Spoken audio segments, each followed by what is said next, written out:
Here we go. All right, guys. So I'm here with Joey Simonton. So Joey is at the gym, and he's one of the people that, obviously I like everybody, but Joey's one of the people I find the most interesting, and I thought that maybe other people would be as well. So Joey, one of the many things that he does is owns, I'm going to mess it up again, Joey's Rockin' Dogs and Tacos. Is that correct? That's it. Oh, yeah. So one of those things, but I think we can talk a little bit about that, but I also want to talk, one of the coolest things I think is talking about some of your dive experiences where you've dived or dove into shipwrecks underwater and some cool stuff like that all across the world. Looked for lost planes, soldiers. Am I right? And you're doing that just to give closure to the families, right? Too, right? Yeah. It ties into my sense of adventure and loving that stuff. But when I hooked up with a guy that did this, he's a retired Marine living in the Philippines, and read about read some of the stories that families told after their loved ones were found. That kind of made it more impactful and more meaningful to me, not just me going off looking for something cool. It had a purpose after that. I know, and one of the things we're trying to do is kind of we've kind of got a general outline of the things that we're going to talk about, but I know it's the choices we take and the journeys we make, right? Because of all those things, what you want. Is it would it mess you up too bad since we kind of already talked about it a little bit, like, do you want to expand upon the finding the family, giving closure to the families, or do you want to kind of start with something else? Would it you lead us? Let me kind of start, since this is kind of a chronological order of things, and where I've ended up because of what I've chosen to do, whether they're good consequences or bad. So I grew up a pretty normal kid, but at 17, 18, I started getting into trouble. And my dad kind of gave me the option, okay, you need to straighten your life up, and which branch of service do you want to go with? I'm like, what? So my brother went in the Marine Corps, and I took the ASVAB test and scored high enough where the Navy wanted me for a nuclear submarine power program. So when they found out that I had an arrest, they quickly decided not. And same with the Air Force. So I didn't want to go in the Marine Corps because I was too much of a wimp at the time, and my brother was in the Marine Corps. So I chose the Army. So I went in the Army at 19, and I was not a good soldier. And it's kind of but again, that still affected my life. See, I used to be skinny. Yeah. Look at that devil there. That's what I thought. We kind of throw that up while we're talking here. But so that's an Army picture, huh?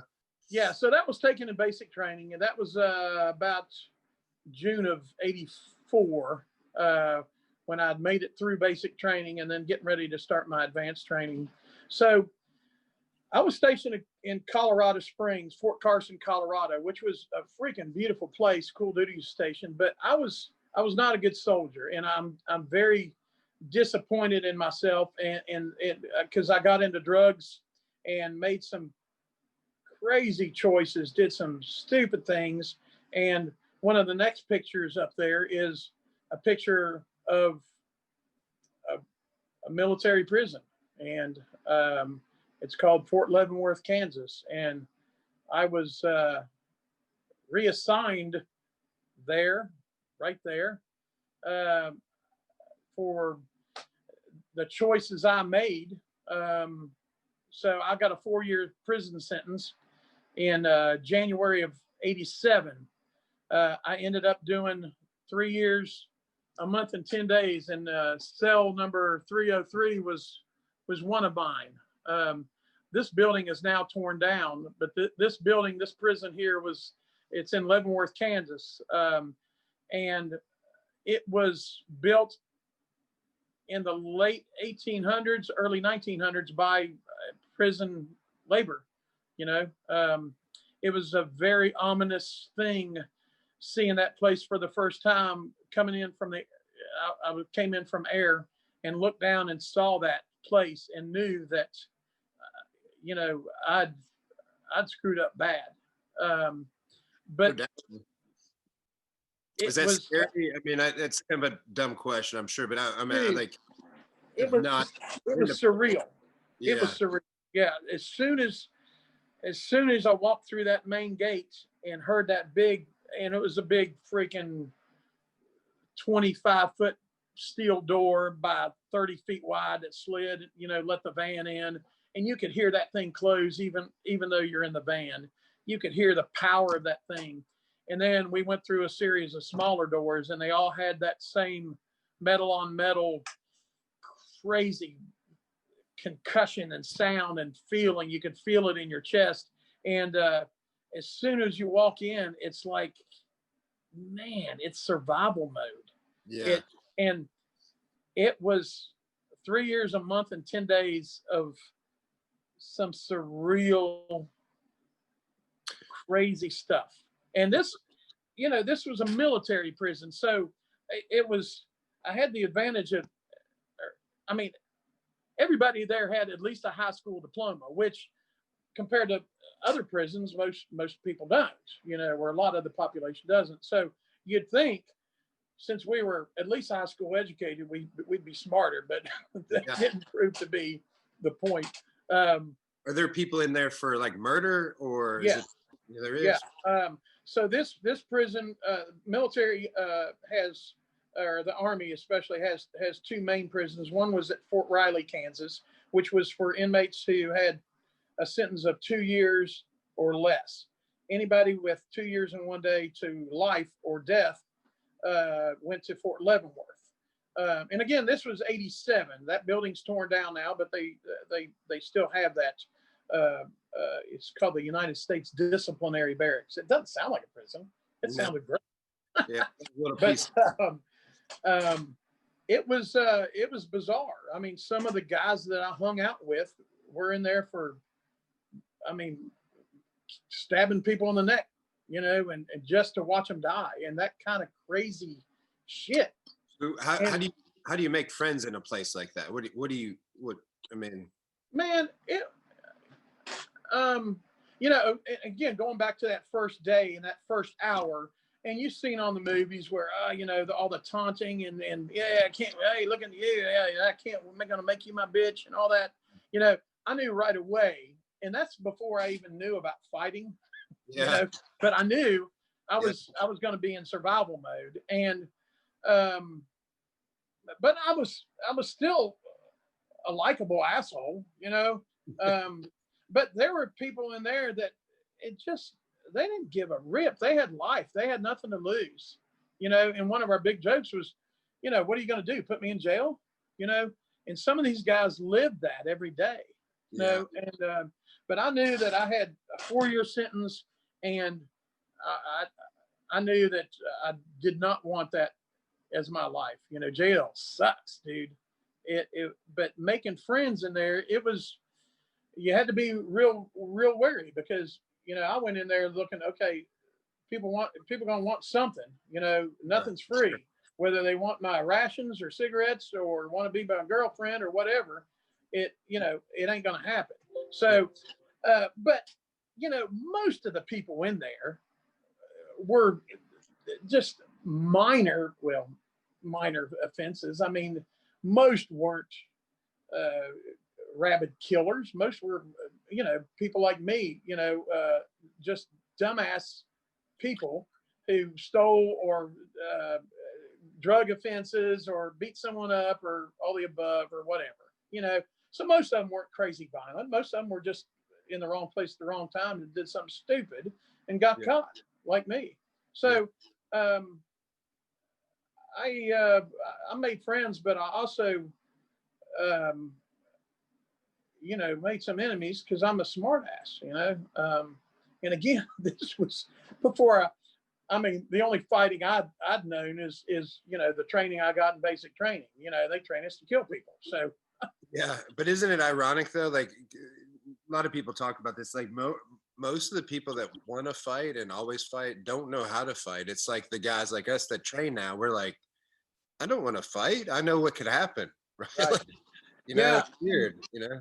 you know, the biggest problem I had in prison was about 3 weeks after I got there. Well, for the first 3 weeks, they put you in what's called orientation. They put you in not really solitary, but not in the general population, so they can, you know, teach you what to do and, you know, give you the rule book and all that stuff, and let you kind of acclimate before you're sent up to the wolves.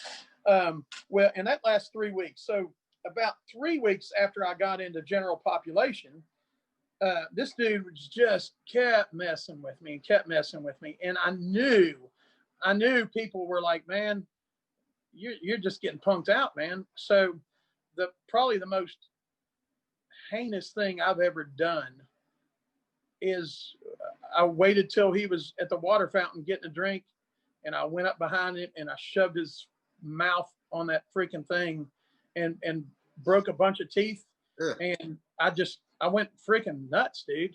And I only did that because I didn't know how to square up with him and say, listen, you know, you're going to try to pump me out. Let's do it right here. I was scared, you know, but he never messed with me again, and none of his friends did, you know. So it was it's probably a good move, honestly. I mean, yeah. And I look back and, you know, not knowing how to fight, I didn't have to deal with him or his friends anymore. So, but it was freaking ugly, you know. And then I went to the hole for 3 months and was in solitary for 23 hours a day for 3 months. Yeah. But when I came up, you know, I didn't have any more problems, you know. And I was, they all give you an assignment, a job. So, you know, some people you can request, you know, but good luck. So you could be, you know, cook, or I worked in the upholstery shop for a few weeks until I found out they had a band. So I was in the prison band. So, so one of the things that came out of me being in a very bad place was being more in tune with, you know, becoming a musician later on, and learning how to read music better, and learning how to play guitar a little bit. I picked up a guitar in prison and found out that, you know, that's something I wanted to do too. And I took an 8-week welding course. I got certified as a welder and haven't really used it since, but the choices you make always have consequences, whether they're positive or negative. And so this was a negative consequence, but I tried to make the best of my time while I was in there, because I knew I wouldn't be in there forever. But, you know, I hung out with people who would be, you know.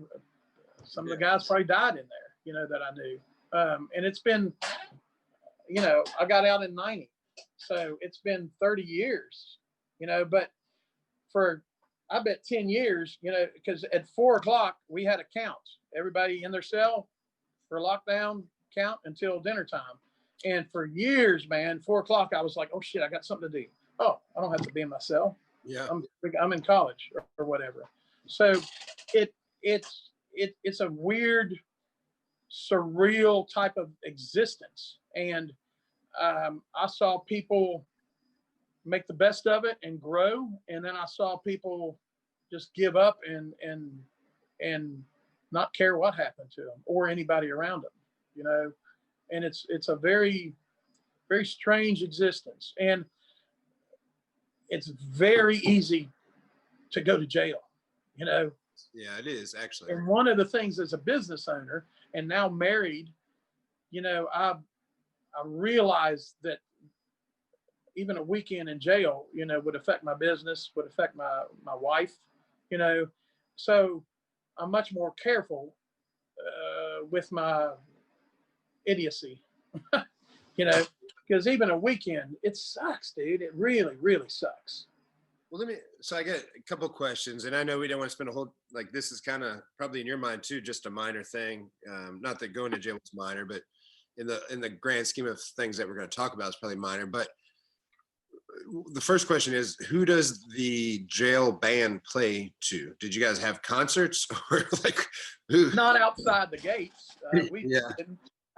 No, we played, just freaking stupid stuff. Just we play 4th of July out on the rec field and or out in the courtyard or just any excuse. And we did a couple concerts per year. Every Friday night we had movie night, so we could all go watch a movie if we wanted, and we had rec time every night, and that's where I started really lifting weights and thinking about health and stuff like that. Yeah, we played. It was kind of fun, but that was from 8 to 4. Yeah, that was my job, man, which was pretty damn cool. It is cool, really. Yeah, and it was again, it's something that made me realize how important music was to me and still is to this day. Yeah, and that's really honestly, like, just in this small bit of stuff that we're talking about, like, you've named a bunch of stuff that I know is changed your life today, right? Like now, sure. Obviously you played at the gym, so the guys at the gym know about that, but you play all over the place, right? And you've been your friends with music, and and like I said, all these things that have happened have kind of changed. But we'll kind of, it'll all tie back together in a second. But the last question, because I don't want to just brush over it for my own kind of thing, and other people are probably interesting too. Like, describe to me what it is like to be in this hole, or whatever they call it, where you're locked up for 23 hours, or solitary. Is that basically solitary? Yeah, and I went there several times for just being or fighting or talking back to the guards or just anything, but it's so that picture of the cells, the prison was built in like a wagon wheel. So you had the main hub, which was the rotunda, which was 2 or 3 stories of a guard shack, and this here was one side of a cell block wing, we called it. So it had that ground floor, but it's labeled 3. Well, there were 2 floors in the basement also, and that's where solitary was. That's where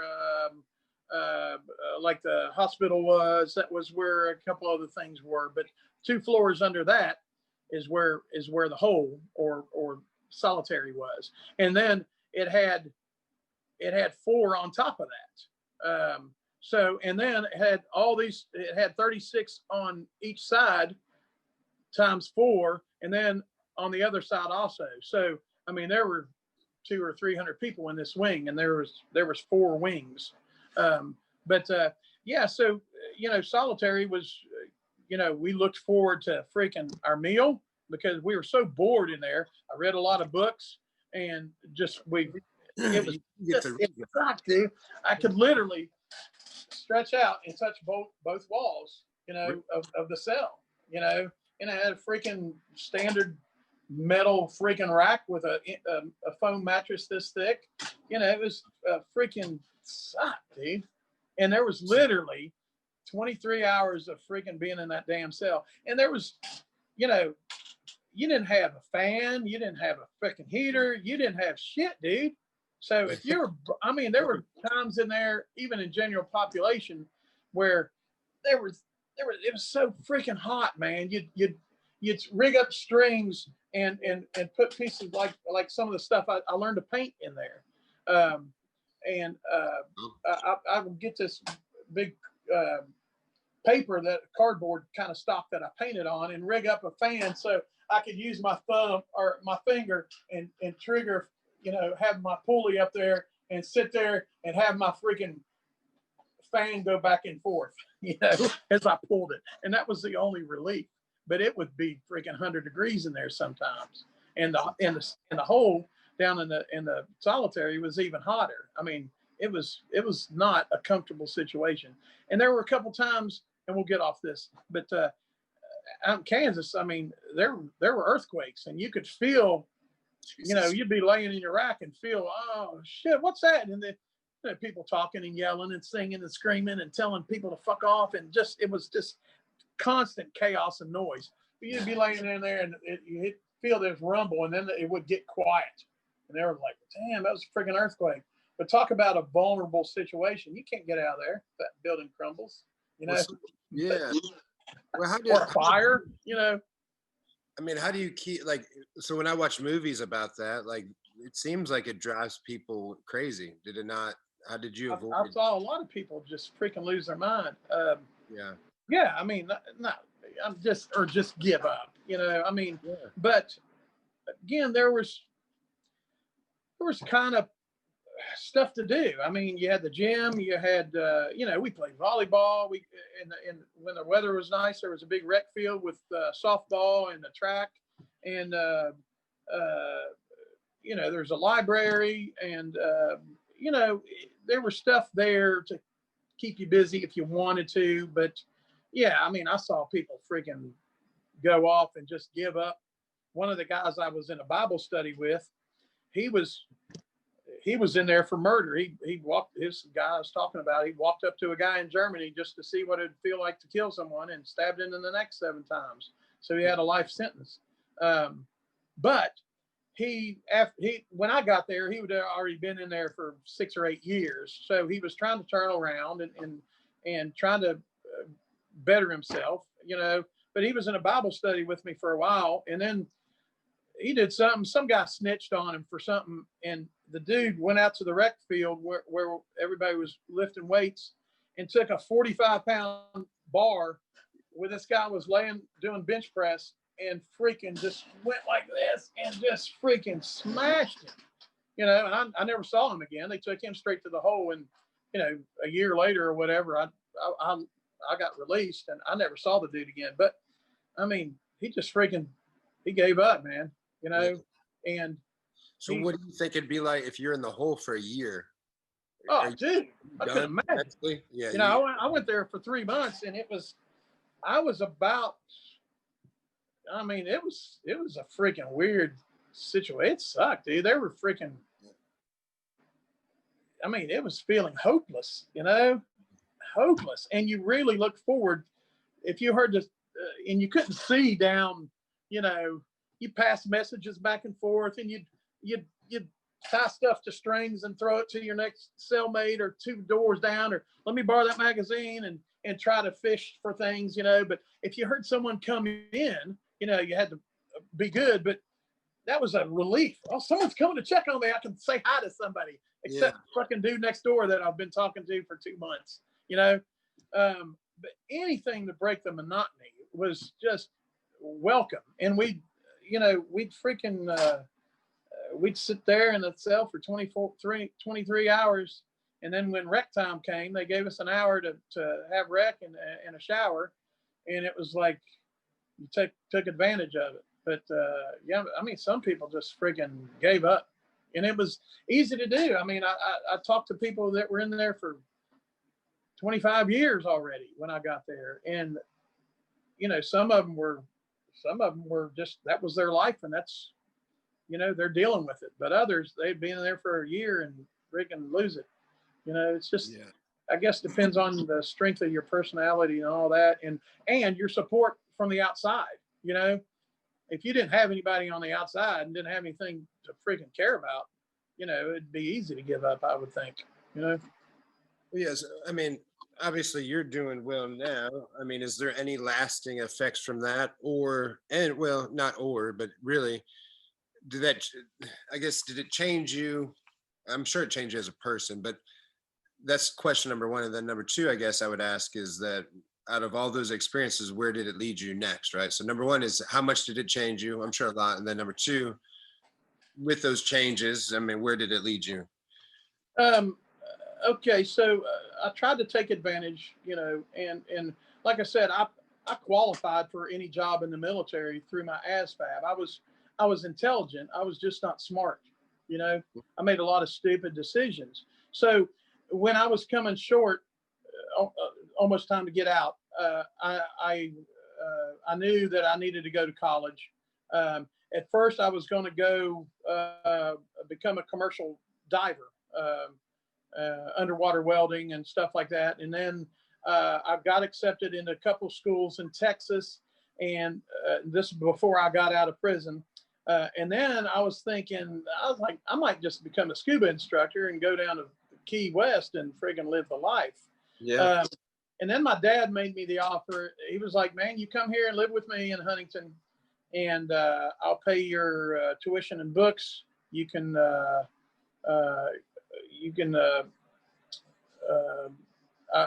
I moved to Charleston actually, but he with my brother for a minute. So the offer of free tuition from my dad paying for it, I knew that okay, that would be a smart move. So I moved here in '90 after I got out and started school. I got a scholarship, actually, music scholarship to state. So I was a music education major for a couple years. And then I ended up getting a master's degree in school counseling. After I finished my bachelor's, I worked in the mental health field all through the '90s. So I worked with my first job there was working with teenage boys with substance abuse problems. So I was able to relate with them. They were just behavioral issues. They weren't mental retarded or mentally ill, or they were somewhat developmentally disabled because of some of the abuse. But I related well with them. And then when I got my degree, I moved up to a supervisor position and ended up having 23 staff and a couple group homes under me. And then I ended up doing a forensic program, which with really high risk, high profile, developmentally disabled folks. And that was fun and challenging, but I did it for 10 years. So I was literally on call 24/7. I was racing mountain bikes almost, to the point of getting pretty good in the point standings. I was in a band when I wasn't playing. I was racing. When I wasn't racing, I was playing in bands. So I'd literally be on stage playing music, and my beeper would go off, and I'd have this big freaking cell phone that was, the big Motorola's, and I'd be playing and answering a call from one of my staff.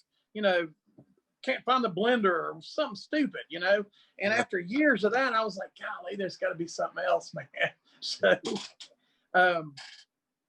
So my mom at the time was living in Hilton Head, South Carolina, and I'd go down there and visit her. I'm like, man, I got to get away. I'm looking for something new. She said, man, this place needs a hot dog cart. I'm like, wow, okay. So I found a used hot dog cart. I came back. I gave my 2-week notice. I was like, man, I'll try it for 2 years. Yeah. So, but did you know anything about that? You just decided yeah. I worked in a couple restaurants as a kid, I mean, what could possibly go wrong? Yeah. But no, I was like, I was finished. I was actually working on my master's at the time. But I was doing a lot of weekend classes. So every 3 or 4 weeks, I'd come back up and go to a class. But I say I do it for 2 years and see how it went. So I moved to Hilton Head in January of 2000, and that's where I started my food truck business. I did that for a year down there with a little cart, and then bought an ice cream truck because I saw my competitor. Well, he was doing lunches too, but in the evenings he was going out selling ice cream. So I bought an ice cream truck, but I was down there 2 years to the day and came back here, brought my ice cream truck, went back to work in the mental health field for about a year. And I was like, nope, it's not me. So I finished my master's degree and didn't use it. I started building food trucks and ice cream trucks. Yeah. And I did that mainly for 10 years. I built 161 of them, and they're all over the country and down in the Caribbean. Got one in Jamaica and somewhere else down there. But how did you keep building them? Did you just, because like, did something happen where you're like, I could do that? Like, yeah. So when I came back to West Virginia, I think I put in on one of those pictures is my first ice cream truck, a little yellow 1975 piece of junk that I painted it and put decals on it. It looks pretty cool. But that's it right there. So that's down in Hilton Head. So when I came back here, I brought that thing back up here and I put up a little website, and this was 2002, just to say, hey man, I've got a website. My friend built it for me, and I was like, okay, cool, I've got a website. So people started finding my website and emailing me, hey, where can I get a truck like that? And I'm like, oh, shoot, I'll find you one, I'll build you one.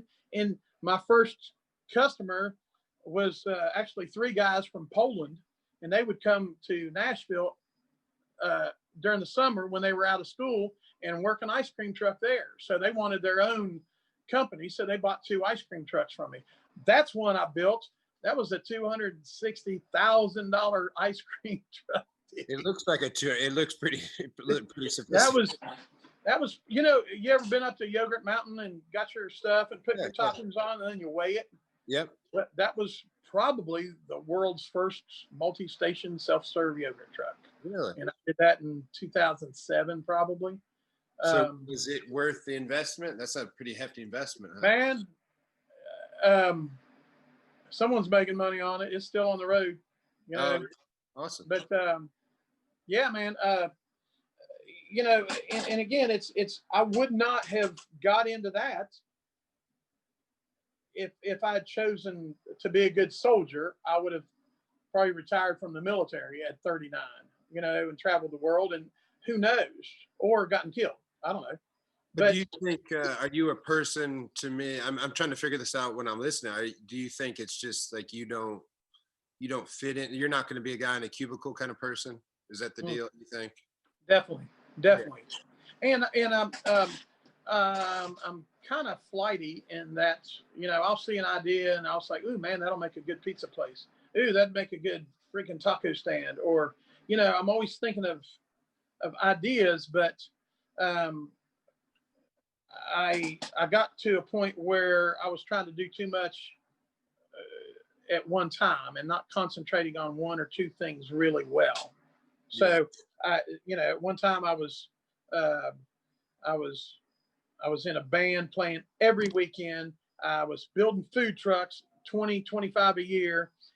Then I decided it'd be good to open a restaurant, and this was back in 04, 05, and I think, no, that was another time. But so I was doing 3 things full time, basically, and it just kind of, it didn't work out real well. I was in this band and we had an Australian tour scheduled, and they were like, yeah, you're not going, you're too busy. I'm like, damn. So, but I was too freaking busy, man. I'm definitely not the cubicle type of guy. And I would rather be out there changing a freaking engine in a car or a truck than sitting there looking at freaking, paperwork to make sure the dots are dotted and the T's are crossed. It also sounds like, you're your own guy, right? You want to do something, you want to build something from the ground up, see it succeed. You want to try some stuff. You're just not a person that's fit into that mold, right? Like I think a lot of people that do bad at school, they're not in that. That's just not them. That's not everybody. Some people are lazy, right? I don't think that's true. It sounds to me like you're almost ADD, meaning you're just all over the place because you're just got a lot of interest. I never thought of that. And I worked with, again, a lot of my clients were ADD and ADHD, and I saw that a lot. But I find myself getting lazy sometimes, but it's usually not laying on the couch lazy. It's like all this paperwork right here that I haven't done lazy on my desk, and or not following up with something that I know I need to do. And uh, yeah, that kind of lazy, but yeah, I'm always, I can't lay on the couch and watch a football game for 3 hours. I cannot freaking do it. No, I'm too antsy. that's why and it's obviously I'm not a doctor, but that's why I label ADD kind of as, because I can, right? I have like I had some talks with Jonathan Marshall at the gym, same thing, because he's really busy. I appreciate, and Rick Bowman and some of our other friends, Yeah. but that's what I tell him. I was like, I would like, in a weird way, to be how you guys are, because I'm the opposite. Like I enjoy sitting on the couch and watching UFO and Bigfoot shows all day. I would never move.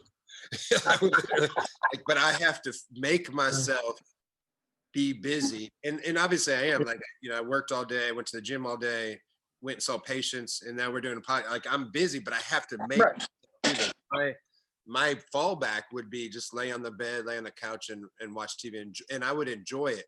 However, if I talk to you or John or Rick or some of my friends that I think a little bit higher strung, they're like, I don't even watch TV. I don't even know what you're talking about. Like, I talk about, you're like, I have no idea, and I'm like, how could you not? This show's great. It's a great show, man. Yeah, I would be, even though I have my own business and I have a couple of business, I do my own thing. I am the guy that I would be. I could function if somebody's telling me what to do and I showed up to work 9 to 5 every day. I can function. Yeah. I just have higher aspirations, so it's a little different. Where I think guys like you and John and Rick and some of our other friends, like that, you cannot be contained, right? So that's why I'm thinking, like, prison must have been hell for you, for somebody that's getting stuck. Yeah, and that's one. Again, for years, when 4 o'clock came around, I felt like I had something to do and somewhere to be. Yeah. It affected me that way, but I think it also, for years, because in jail, I got my bar of soap and my freaking rations and my shoe polish or whatever. I've got my little freaking cubby hole, and that's all I needed, So when I got out and had all this freaking room, in this apartment, I was like, I don't need all that. So that lasted a while, but also the feeling of, man, I can go anywhere the freaking hell I want. And that, I vowed never to put myself or my family in that situation again. But for me, the selfish part, I don't want to be freaking tied down, whether it's in a jail cell or in a cubicle or not having the freedom to, travel. That's very important to me, and that fuels my curiosity for other cultures and just other things, and saying, no one's been over there and done this. So let me be the first, or let me be part of that. Well, that'll lead us to, I think, your next picture here, probably, right? Oh man, I know that girl. So I when I got out of jail, I was married for 8 blissful months. So that didn't work. So I was single for a long time, and I tried the online dating thing, and I ended up dating a Filipina girl that she was a teacher in Baltimore, and I dated a Chinese girl up in Canada, just a 7-hour drive. So once I was dating the Filipina girl, I kind of fell in love with the culture and the food and the traditional values. And when we broke up, I was like, man, I got to find me another Filipina girl. So I looked here and then regionally and then across the U.S. And I'm like, man, freaking road trip. So I started getting on a Filipina dating site. And after a couple months, I started talking to Jocelyn, and that led me to, we talked for 8 months, and then I went over there and surprised her on her 25th birthday. So, again, just, wherever I was at that time, and decided to make that choice to just up and go to the Philippines, and again, we talked for 8 months. So I was researching, I was looking at maps where she lived and kind of finding out what to expect over there. And so I decided to go, and that led to a whole other bunch of stuff that I've gotten to enjoy. Well, and so obviously I can see, some of the pictures we have pre-planned here. So the next looks like, is that some missionary work that you were doing, or some just work in general, like on fixing? Yeah. Some So when I became a Christian I grew up in the church, but I got away from it for a while and ran the other way. And I became a Christian at 35 years old. So I knew some of the things that I needed to do and wanted to do. So when I was getting ready to go to the Philippines for the first time, I was like, okay, I'm going to be, hanging out with a girl. I'm going to be playing some music. I'm going to be scuba diving. I'm going to be having a good time. But I need to do something for people, for God. So I looked online for I Googled, Christian pastors in Cebu City, Philippines or something. So I came across this one guy. I wrote him. I was like, hey, I'm getting ready to come over there, and I want to do something for the people. I'm like, I got some building skills. I got this and this. I got a master's in counseling, blah, blah, blah. And he just texted or just emailed back, just come here. We need you here. So I'm like, damn, that wasn't very exciting. So I went there and met Pastor Rudy, and he took me to that place there. Let me pop back here again here. So what is this a village? Would you call it? Because it looks like it's on water. Is that? It is. Yeah. This is actually called.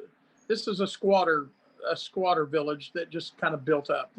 All these houses are on stilts, but it is ironically called Paradise Village. So are these people, like when you say a squatter village, they're just building houses? Like they're just building something? They're just on stilts out in the water, So I took this picture from a bridge, the bridge that goes over to that island over there where the airport is. But this is main island here. But this is just one of thousands of villages like this all across the country. How big the ship or boat, or whatever you would call it, in the background? I mean, it looks. Oh, those are freighters. I mean, this is a very, very, very busy port, second largest port in the Philippines. So, these people ran out of land here. Again, a lot of squatter villages where the government kind of just tolerates them. Well, so if you run out of land, then you start building on the water and using big bamboo freaking poles that big around and building shacks on top of those, and they basically nail them to each other. I mean, it's. Do they not have bad weather there? Forgive me for being ignorant, but I mean, like, I guess they don't have hurricanes or tsunami. I mean, yeah, they have typhoons a lot. Yeah. But where Cebu, CEBU is the name of this island, and this was a walkway through this Paradise Village. But yeah, the weather is an issue there. But where Cebu sits in the island chain of the Philippines, it doesn't get battered so badly like maybe north, like Manila and north of there get. It's inside, protected by other barrier islands, so it doesn't get pounded quite as bad. But this was a school. So Pastor Rudy took me to the school.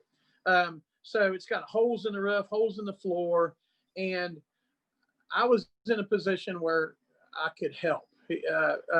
This school was leaning. It was leaning on the stilts, and it was pushing another guy's home off his foundation. So he said, "We need to tear this down and build a new school." So, man, I was able to do that. And my second time there, I went. This was my first visit here, but I went back 2 or 3 months later, and we hooked up with a contractor there. But I was able to build this freaking schoolhouse for them, better, stronger, faster. I noticed they have a lot of obviously have English writing. Really, one of those ends looks like it has whatever Spanish letters over top, but it says welcome. And so, I mean, are they speak a lot of English there, or is this just the classes that teaches English? Yeah, this generation now, and actually Jocelyn's generation, started learning English in school. Her mom, who is only 60, she's 5 years older than me.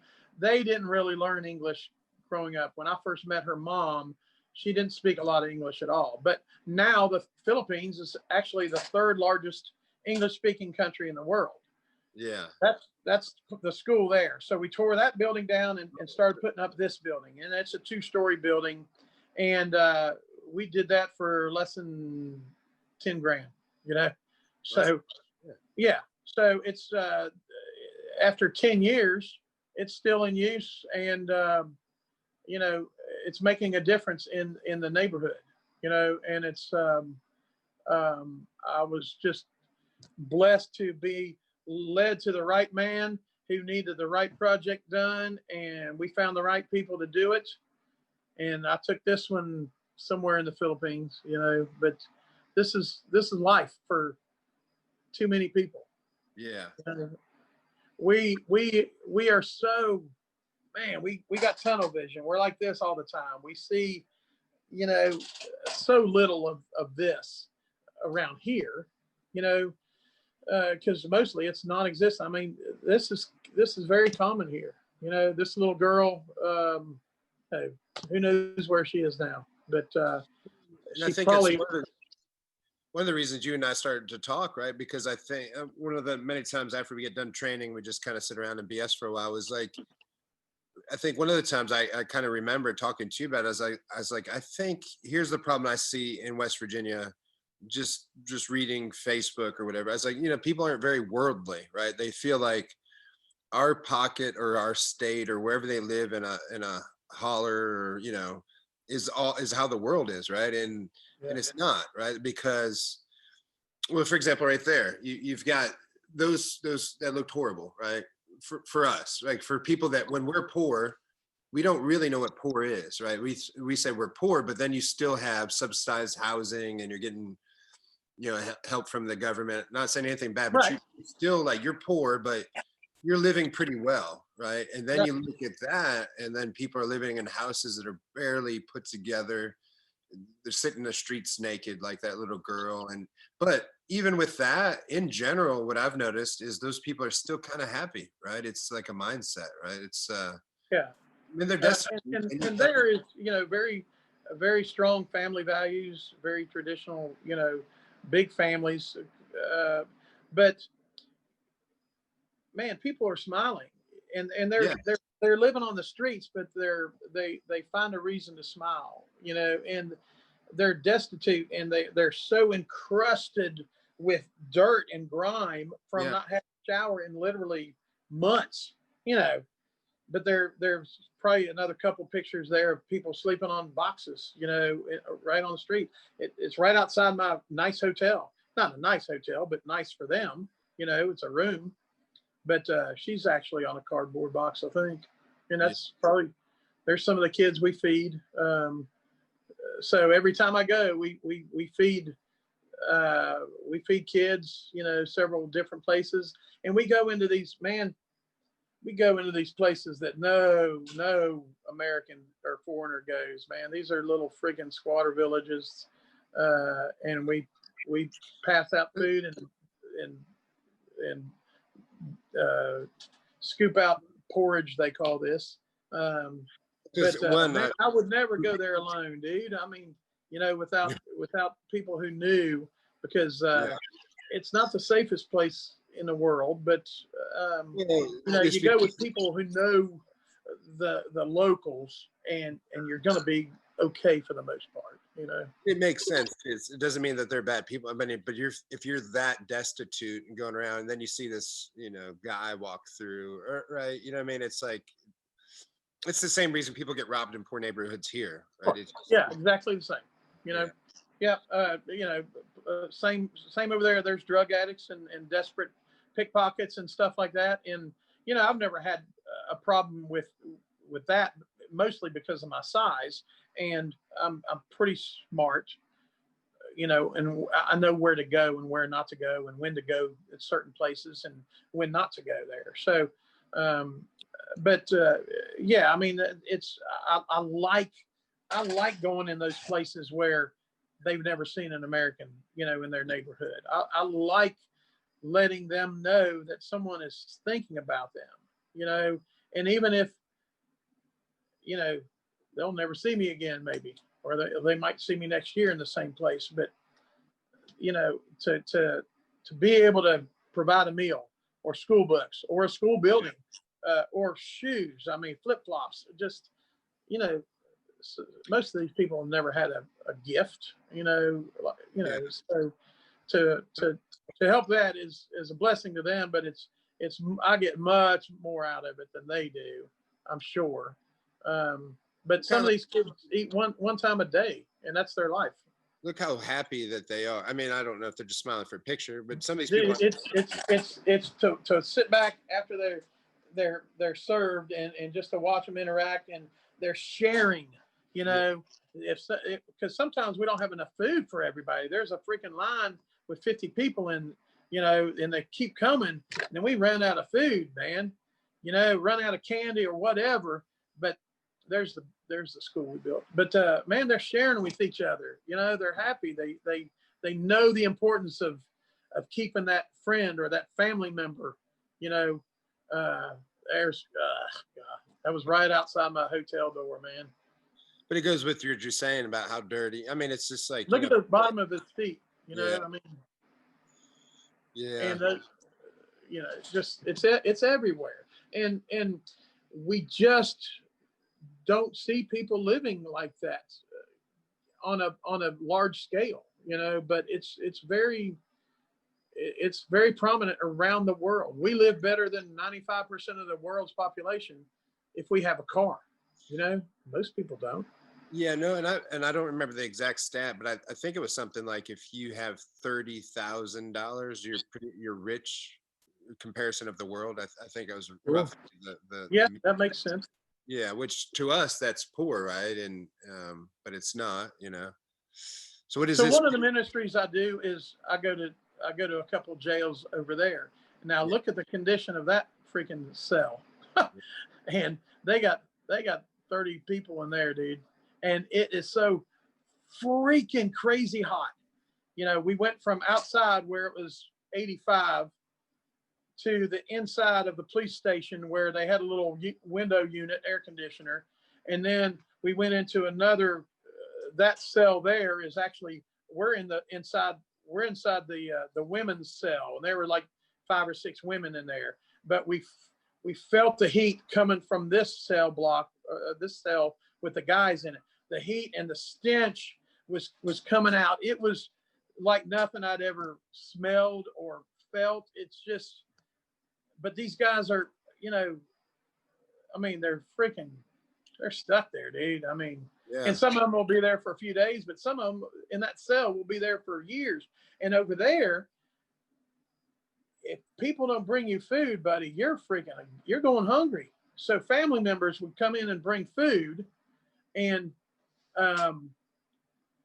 you know, the people that didn't have that, if people weren't sharing from you, you know, you better find out something to barter to get food, to get fed. You know, it was freaking talk about brutal, man. It's how many crazy people did they have? So were all those men there in one single cell? Or? Yeah, that was one cell, about 12 by 12. Wow. And there were 30 guys in there. And, you know, they all can't lay down and sleep at the same time. Yeah. You know, so I was there. That was a couple pastors that we work with, other pastors.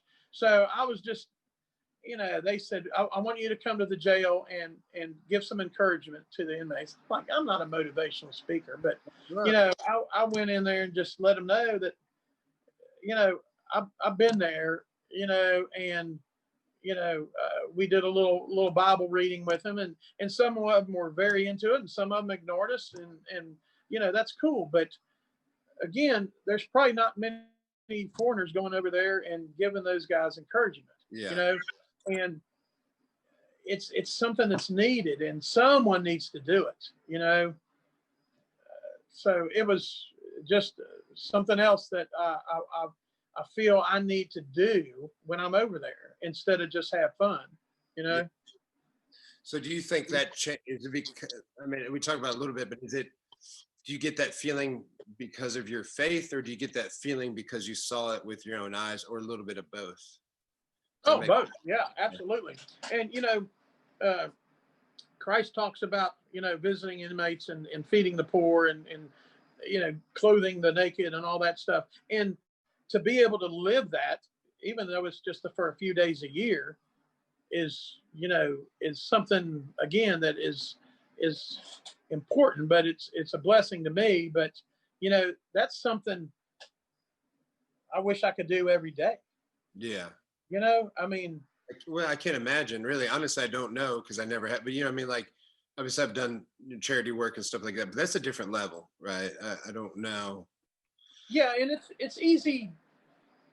Again, as Americans, most of us we can throw $50 in the bell ringers Salvation Army thing, or we can go give $100 worth of groceries to feed the children. That's easy, and now you can do it online. You can do it in 5 minutes. I just gave $100. I feel good about myself.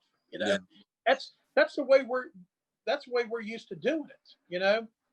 But to be able to go over there and live it, just for a few days is something that really brings it home to me and humbles me. Again, it makes me have the blinders off for a little bit so I can see a little bit of the rest of the world and see how important it is.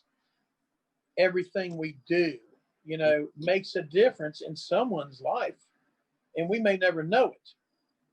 A smile to that little kid on the street, he's going to go tell his friends about it. Hey, I saw Joe. The kids called all the white guys Joe. Joe smiled at me. Joe gave me a piece of candy, whatever, but it's easy. It's easy to make a difference, and you don't have to be building schools or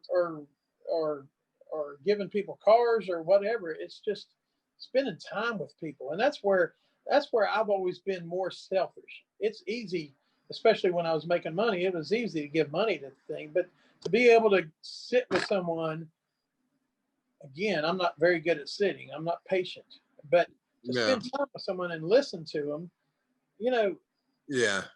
There's we different. like to talk. We're selfish. I mean, we like to try to solve a problem right away. Well, shut up and sit with them. They just want some time, and I think that's very important. And I try to keep that in mind when I go over there. No, and that's a good point. I mean, that's what I found in my job, different scale, different, everything a little bit different. But, I mean, like my job, I deal with patients, and I found the same thing, that sometimes people just want to be heard, right? Yeah. They don't want sympathy per se, but it's just like, for example, I work in the pain field, and people hurt and they're miserable. And, I mean, maybe they don't want to talk to their wife or husband about it, because they just, it's awkward, right? Because they're like, the wife or husband's mad because they're not functioning properly, and they're angry. And then, what I mean? So then they ultimately just don't talk because they're just kind of a little bit angry with each other. And then here I come, and they're angry with me too, because they're like, man, I'm just tired of talking to people. You guys aren't doing nothing. And then what I do is I just sit with people and I listen. I just say, and I just go, yeah, I understand. Or, tell them a story where I was also in pain, because I blew my back out, deadlifting, and I was miserable for 2 years. And we can kind of relate. People just want to be heard sometimes, right? And that's part of healing and part of everything, right? I think that's the thing. Just people they want to tell you their story, and then you don't have to give an opinion, right? You don't have to. Exactly. You just listen. Exactly. And we think we need to fix it. Mm-hmm. And that's not always the case. They just want to be heard. Yeah. Yeah. So I was looking ahead on the picture. So it looked like, so there was a fire there. Do you know what I'm talking about? Yeah. So, going back to these villages, my Jocelyn's grandmother still lives in what once used to be a squatter village, but now she lives in an actual cinder block structure. But that was her neighborhood last year. Their house burned to the ground. They lost everything, along with 102 other families. So that was their neighborhood where Jocelyn grew up, actually, but her grandmother still lives there. So her grandmother and her three uncles lived in this house, and that's the remnants of it, you know. And I've been in that house many times, and this is a neighborhood I will not go without my 98-pound wife protecting me and being with me. You know, I won't go there without her. But this was devastating. It happened so fast. They literally lost every single thing they owned except what they were wearing. Their IDs were gone, every single thing they owned. So again, you know, as a family, we were able to rebuild into a much nicer place. But still, you know, you see no insulation and no glass in the windows, and you know, it's 85 year round there, you know, but you know, tin roof, and that's one of the nicest structures in that neighborhood now. But we did it for $8,000, you know. So, and that's our honeymoon, and that's freaking badass, dude. I was laying by the pool and looked over. I was like, oh shit, dude, check it out. But that's so this is the same place, right? It's just am I right? That's a different island, but it's the Philippines, and that's, dude, there's 7,100 islands in the Philippines. You know, and some of them are very small, but some of them are huge. But you really say that. I don't want to gloss over that. You say 7,100. Yeah, that's a lot. Yeah, it's a Long Island chain, and so her island, Cebu, is probably, I don't know, probably 100 miles long and 25 miles wide at its widest. You know, it's pretty easy to get around. But yeah, it's become a second home. All my friends over there are musicians, and I play every night. I'm over there with 2 or 3 different bands if I want to. Just, but I like scuba diving too, and so I try to go to a different island every time I'm there to dive a different place for 4 or 5 or 7 days. And one of the things that I got into in 2010 or 11 was shipwreck diving. So I got to get my advanced certification and then my shipwreck certification on some World War II Japanese shipwrecks. And this was, again, a surreal experience, being in the hull and the cargo holds and the engine room and the bathrooms of these warships that were sunk and many lives lost. On September 24th of 44, the Navy sent squadron in there and sunk a bunch of ships. But to be down there in the bowels of a shipwreck that's been there 70 years is pretty damn cool, and you see some weird shit. Is there okay, so one, just so I can make sure that we're staying on track, like, is I mean, I know that you talk about, did you get certified in prison for scuba diving, right? Is that right? No, I got certified as a welder. Now, I got certified in scuba diving, just basic scuba diving, when I was 12, I think, in the Florida Keys. My grandparents lived down there. Makes more sense, because there's not a lot of diving going. That makes more sense. There's not a lot of diving going on in prison. Not a lot, unless you're into that.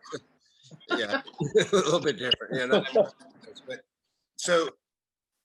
so being there, well, no, because originally you kind of went there, right, to have fun, right? And yeah. The first time I went there, I did some diving, and I think I've been diving there every time I've gone. I've gone there 10 times, and I think all but one time I got to dive a different place. Yeah, and so how many of the 7,100 islands have you been to? Do you even know? Um, Probably only 20 so far. I mean, yeah, you'll But probably never be able to go to them. I mean, that's crazy, right? no, but I try to go to places that have good scuba diving, and I try to, we'll rent a scooter and go up in the mountains and just go somewhere where they don't see white people, you know, um, and eat at local. I eat a lot of the street food. I buy roasted cashews from some farmer selling them beside the road, and uh, there's one of the reefs down there. But it's amazing. It's just the thing that fascinates me about scuba diving is if you find a section of reef, you can spend 30 minutes on a section of reef as big as your couch and not see everything. Because something you think is a rock or a piece of coral, all of a sudden freaking opens up and swims away or something. It's freaking a different world. It's really a different world. There's so much life, and it's just amazing to watch some little critter wondering what the hell he's doing, and then all of a sudden, he's gone. He gets eaten, by an eel or something. I'm like, damn, I was watching that, but just crazy amount of life down there. And I'm assuming too that sorry, I was reading something. I'm sorry. So I got a random text.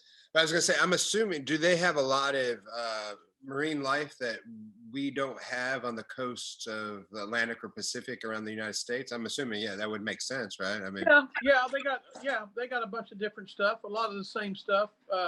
There's inside one of the cargo holds. Actually, that's in an oil tanker called the Akitsushima Maru. But that was it's a 500-foot long freaking oil tanker, dude, sitting in 80 feet of water. This is what I always want to ask. I mean, how scared are you? Because I know I can't swim anyway, is one of my major problems. But I just feel like how like, do you run risk of like your tank getting stuck on that ladder, or you get trapped somewhere? You know what I mean, like stuff like that. Yeah, it's freaking. It's very nerve-wracking, and the general rule to diving is you never dive alone. You never dive alone. If you're in what's called an overhead situation, which is a cave or a shipwreck where you've got something over you except water, you're supposed to run a line, run rope, and there's that ship right there. Big ship. That's the ship that I was diving. Yeah, that's what I'm saying. It's big. That means lots of. Yeah, it was 520 feet long or something crazy. And you're talking about something that's. And one of the things of getting of our certification is we're supposed to go down there and go in and turn off our light, and stir up the silt so we could not see anything, and wait until that silt settled before we found our way out. And that's how most people die in shipwrecks or caves. They don't run a line, they lose their way, and they stir up the silt and can't see. Mm-hmm. So if you can't see and you're trying to find your way out, it's yes, on one side it sounds incredibly stupid. On the other side, it sounds incredibly smart, because it's like, why don't we prepare you for the worst possible scenario, right? Like that's actually a really good training tool, but sure. I bet that's scary. How does that feel when that happens? I'm sure somebody's there to save you, I would assume, but I mean, still, I'm sure. Yeah, but again, I was going through a couple of these wrecks, and ships are built very compact. The hallways are very small. If you've ever been in a warship or even a cruise ship, so to have something that's laying on its side in 100 feet of water, and you're only seeing because you're lighting it with a flashlight, and there's freaking cables and pipes, and there's a picture there of a live shell. There's freaking ammunition, and shit's everywhere, man. That's the engine room. The gauges were still showing, you know, whatever they showed when that thing went down 70 years ago. It's freaking nuts.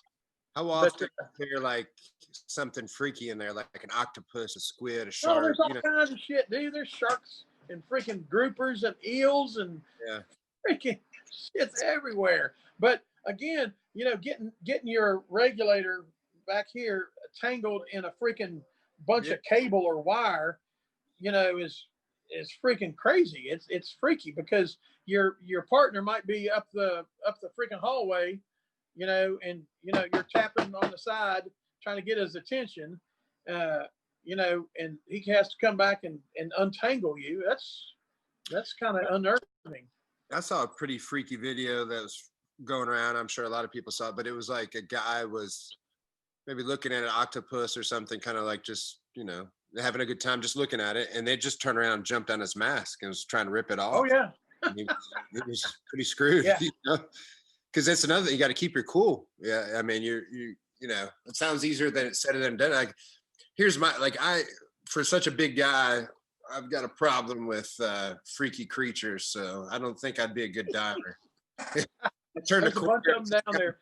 And when I was getting my advanced certification over there, one of the things we had to do was you know, navigate and run lines and use a compass underwater and all this. But we also had to do a night dive, which a whole different cast of characters come out at night, dude. It's a whole different world. The same reef you dove on earlier that day is now all different freaking crazy animals coming out. Yeah, I think I mean, it's the thing, as much as I would think I would like it, in reality, I'd be the biggest, you know, manly girl down. You know what I'm saying? I'd freak. I mean, honestly, I don't. Yeah, I freak out when I'm in like a little lake and something brushes my leg or something. You know, it's probably just seaweed or something floating by. You know, I'm like, oh my god. Yeah, Jaws. Yeah. So what is, let me pop this back up here. So what is this really cool thing that looks like it should be in a movie this here? Dude, so the place called Coron Bay where I dove these shipwrecks, it also, behind that house or shack and above that cliff on the other side is a freaking lake. It's called Barracuda Lake. And so it's a weird place because it's got what's called a thermocline.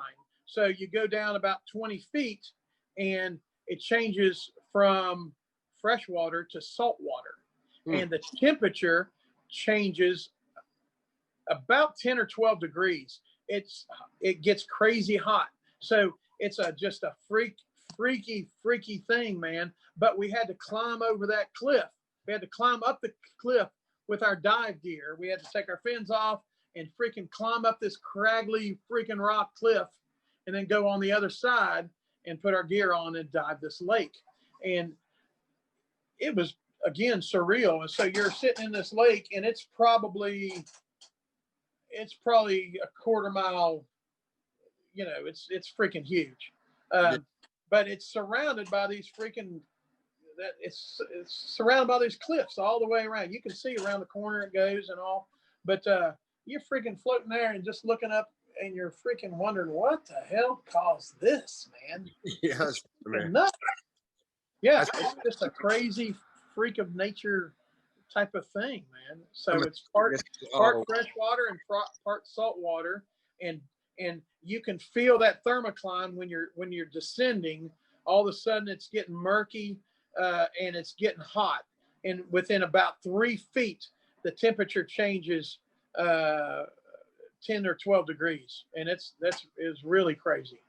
So is there? I mean, and that's what I was going to assume. A lot of this is made by volcanoes, right? Like most islands are.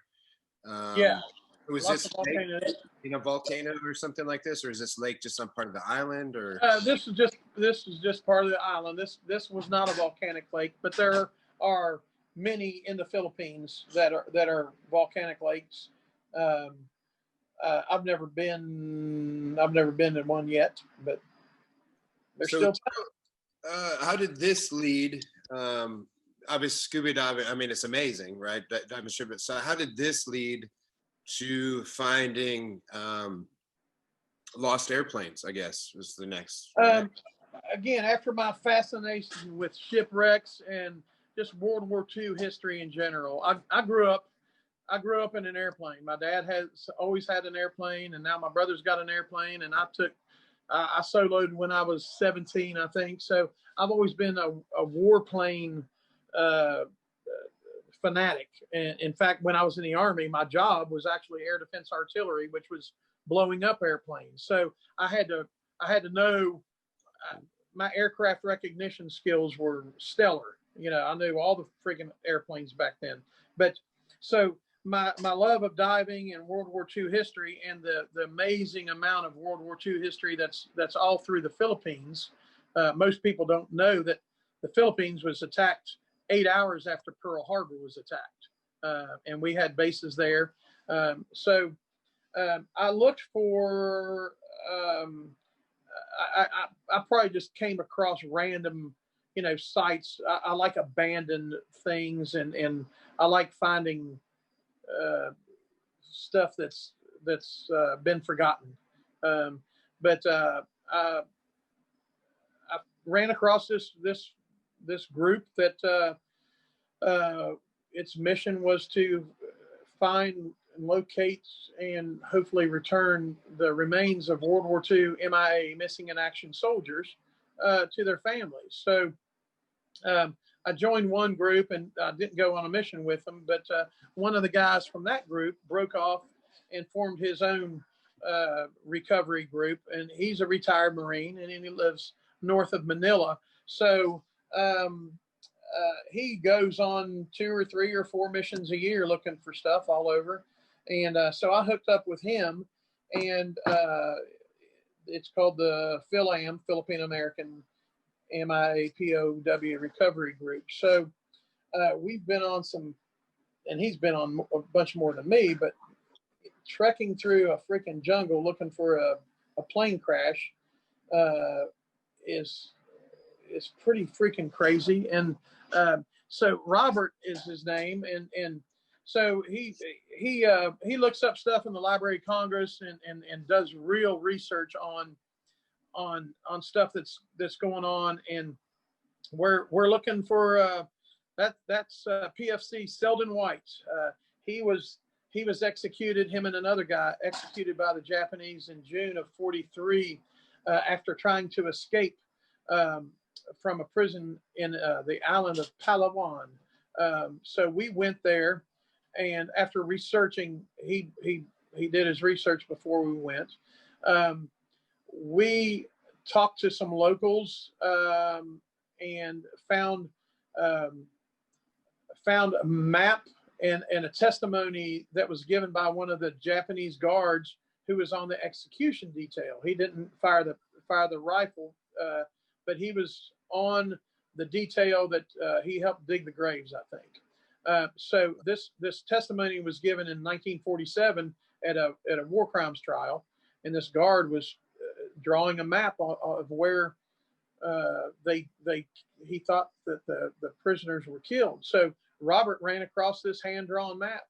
There's an aerial view of one of our search areas when we were over there. So we ended up talking with this lady who was educated in the U.S. and she was 80 when we were there, and this was 8 years ago. But her brother happens to run a World War II museum over there, and his father happened to be executed also by this same group of guards at a different time. And he was as a kid, he remembered a lot of the stuff that went on there. So the Japanese occupied the Philippines, but allowed the people to kind of go about their business. But at the same time, the Filipinos were forming resistance groups and guerrilla warfare groups. So this guy, Buddy is his name, that runs the museum, his dad was a doctor, a prominent doctor. He was educated in the U.S. in the 20s and moved back to the Philippines, but he was one of the main leaders of this Philippine resistance group. And they found out and they executed. They beheaded him, and his grave was later found by Buddy when he was 6 years old. A dog had dug it up, and and he recognized a necklace that was around the skeleton. But to talk to people who were freaking there, dude, it's just crazy. And this guy's 80. He's probably 85 now, 84. But he was telling us about, he had pictures in his museum of certain guards, and he's like, yeah, this guy was nice. This guy would, bring us candy. This guy we stayed away from because he would beat us. And just, it was just freaking fascinating to talk to people who were there. And then he'd say, come on, I want you to meet someone. And he'd take us down to his cousin's place, who took us to the coconut plantation where we thought these guys were buried, and we'd use metal detectors and talk to people. And so now, after 3 or 4 times over 5 or 6, 8 years doing this for these 2 guys, Selden White and his partner, we've got it narrowed down to about an acre where we think their remains are. So, besides talking to people and getting that World War II history and all that stuff, and seeing people who were there and remember, there's actual possibility that we could find the remains of this guy, in his dog tags, or and bring closure to somebody. It's possible. There's 75,000 people missing from World War II, Americans. 75,000 still MIA from World War II, Yeah. So it's a freaking crazy. It's like a treasure hunt on one side, and not to be crass, because it's like, but it also is extremely patriotic, even though it's weird, right? Because you're in the Philippines and you have a great respect to the Philippines and those people, but at the same time, you're able to do something great for your country because it was a tragedy, right? And you can find these people and give closure to their family, which is, if you're able to do that, you haven't been able to do that yet, right? You're trying to do, but I can't imagine the feeling. I haven't, but he's found dog tags and been able to turn them in to the military. Amazing. I mean, honestly, I can't. Because it means something to people, what I mean? Like I forget sometimes too, like just how people are, right? Because like you maybe you're young and you heard about your grandfather your whole life and heard all this stuff, and at this point you wouldn't say if you forgot it, but like sometimes too that you kind of all the stuff that you hear almost glorifies them to yourself in a way. It's like a hero thing in a good way, because you respect your grandfather, and then finally when somebody gives you that, it makes it probably more real, for example, and it probably touches your soul. That'll be an amazing feeling. So hopefully that you can do that more than once. And if you could, on those pictures, there's a Word document with some website links. I don't know if you can pull one up, but one might be, it says Jungle 1, Jungle 3, Jungle 4. Is it this one? It's an actual Word document. Let's see if it lets me find it. I might have to pop out here for a second. Let's see. Yeah. It's probably the very bottom. Yeah, that's it right there. So if you can go to like Jungle 2 or Jungle 3, Jungle 4, maybe. I might have to hit a fancy. You might have to copy and paste maybe, or if not, I mean, just another mission while you're doing that. Another mission we've gone on is there's a medevac plane we've been looking for. It's a C-46 that had 30 medevac patients on it and a crew of 3 or 4 flight nurses and the pilot and co-pilot. So it disappeared. over the jungles of Leyte. Sorry, The second day. I had it up for a second. I'm sorry. I mean, Okay.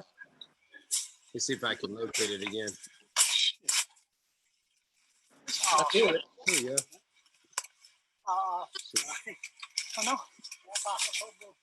What is this here? Can you see that? Area over there, I don't see it, but that's one of the. It sounds like we were trekking through the jungle. Yeah, so I think this is freaking jungle crazy here. mountain. Yeah. And you can't see your hand in front of your face. We had guides with us that were wearing flip flops, and those got in the way, so they went barefoot through this fucking jungle, you know, cutting our path with a machete up a 60-degree bank. And I've been on this mission twice looking for this plane, and there was a picture also of a flight nurse that survived the crash, but later died when the Filipinos found her. But there's 35 people up on this mountain somewhere, you know. The remains of 35 people, and I've got I found this piece of stainless steel up there on the mountain in the jungle, and it's got a part number on it, and I've been trying to track this part number, but this part number belongs to a B-24, which was a bomber, not a C-46, which is the medevac cargo plane I'm looking for. So maybe they were carrying some spare parts, or maybe these two planes shared a part. I think this is some kind of heat shield for maybe some wires or something in the engine compartment. But I've been looking for this part number. So if we can identify this part number going to this plane, and there's also, they took a picture on another mission. I wasn't there. They found a piece of landing gear, but it was over a cliff and they didn't have rope. They took a picture of it, but if we can get down there to that landing gear and get a serial number, or match this to the plane I'm looking for, if we get a positive ID that, and it'll be on the data plate on the landing gear, the serial number will be matched to that airplane. If we can find, and I've got the airplane number somewhere, if we can find that and positively identify this crash site, then we'll send this back to JPAC, which is the U.S. military MIA POW search team. And them knowing that there's 34, 35 bodies up there, that will probably justify a mission for them to then go in and start excavating and looking for these remains. Our job is really just to try to find and locate and identify positively the airplane. We're not really supposed to start digging and looking for bones and stuff, but it's cool. I mean, I found this. We found a bunch of rubber encrusted, encased, like trim for maybe a windshield. We found some wiring, but to know that the landing gear is there and it's got a data plate and a serial number that we can match to, maybe not that plane, but it's going to match a certain airplane, and maybe they're looking for it still, you know.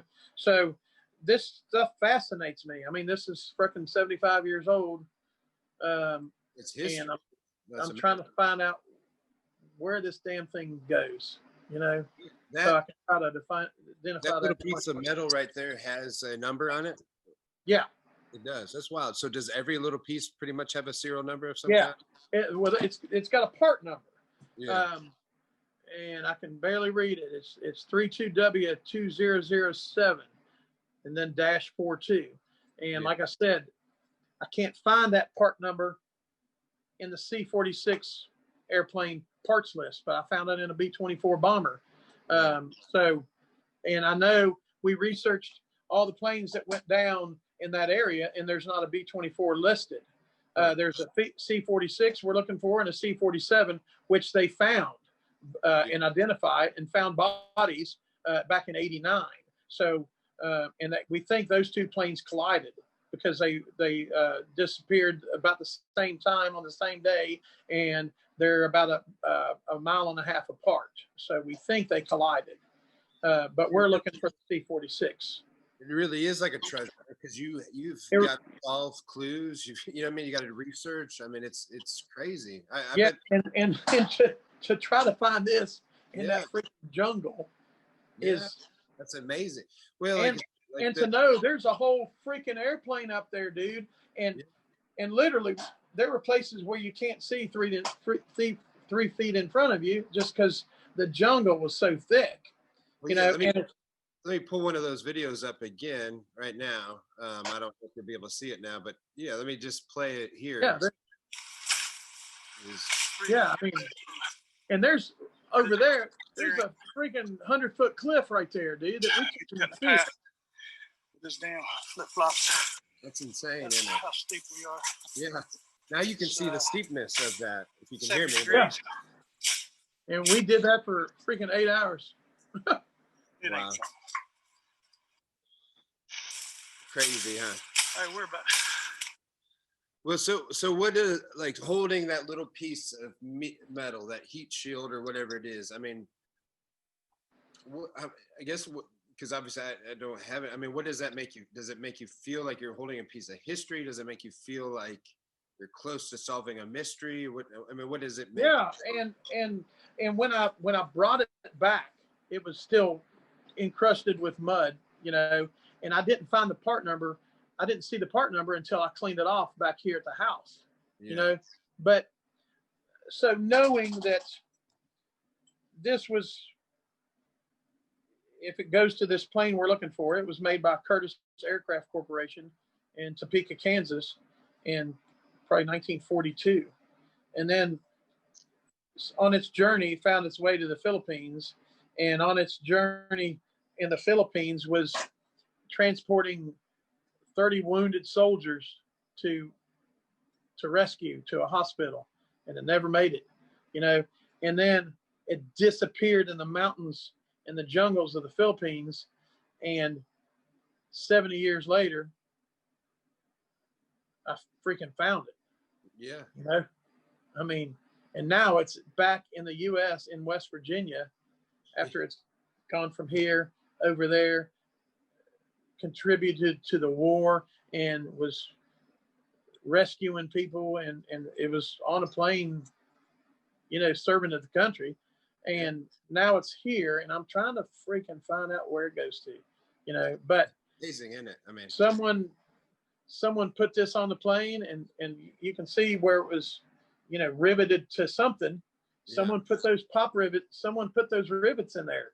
Probably a lady that they called Rosie the Riveter back then. The ladies were working in the factories, you know. So some lady back then, some 18, 20-year-old kid helped build this airplane. Yeah. You know, and now 75 years later, it's back here, trying to give up a story, trying to tell a story, you know. But it's just, I keep this right here on my desk all the time, man. Just kind of reminded me. Yeah, no, it's awesome. I mean, so much history in that little 4x6 piece of metal, you know, whatever it is. I mean, honestly, like 3 1/4 by 4 1/4. yeah, I mean, you could Yeah, be, I've been looking for it.